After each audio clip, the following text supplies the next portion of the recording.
ერთიანობით ერთი ინტერესის ქვეშ, რომელსაც ქვია ევროპული საქართველო. და გადავწყვიტეთ, რომ ყოველ წელს აღვნიშნავთ ძალიან გრანდიოზულად, გავდივართ სინაგოგიდან, აღვნიშნავთ სხვა ადგილებში. წელსაც გქონდა დაგეგმილი ეს, მაგრამ გადავწყვიტეთ, რომ არ არის სიტუაცია, არ არის ამის დრო და ზუსტად იმის დრო არის, რომ ჩვენ ხალხთან ერთად აღვნიშნოთ ეს და რო ვიფიქრეთ, რა ვქნათ, გადავწყვიტეთ, რომ გავაკეთებინოთ დესერტი და გავმასპინძლოთ ხალხს. ამიტომ დღეს ჩვენი ხანუკა, წესით სახში აღვნიშნავთ ხოლმე სინაგოგიდან ვართ სახში და ბავშვებთან ერთად ვანთებთ სახში ფანჯარასთან სანთელს, ფანჯარასთან, იმიტომ რომ ხალხს გაუნათდეს გზა. ეგეც არის ერთ-ერთი მნიშვნელოვანი არსი ამ დღესასწაულის. შეგიძლიათ მიირთვათ?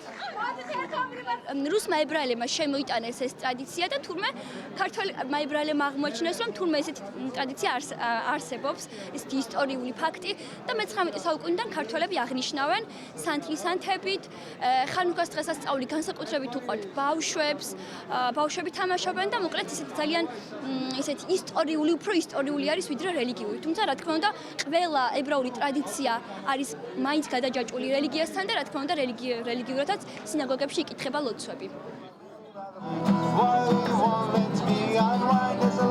ეს დეკორაცია.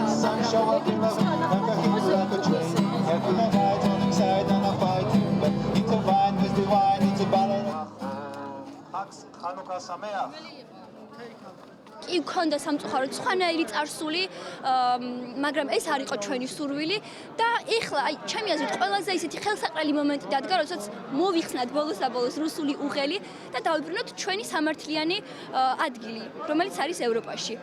არ აქვს მნიშვნელობა საქართველოში ცხოვრები აზერბაიჯანელი იქნება, სომეხი, ებრაელი, ან ჩვენთვის, როგორც საქართველოს მოქალაქეებისთვის მთავარია, რომ ვიყოთ სამართლიანი და სწორ ადგილას და ეს არის საქართველოს ევროპული მომავალი, რადგან საქართველოს ადგილი არის ევროპაში.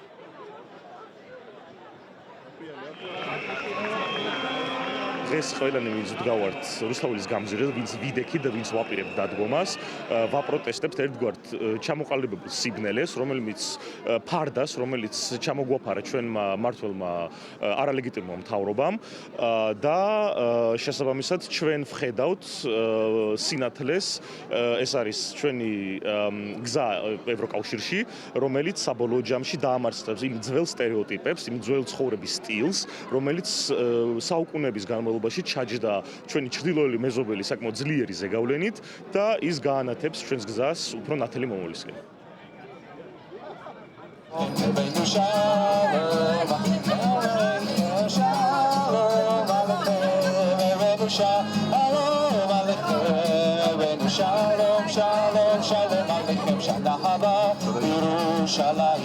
Shana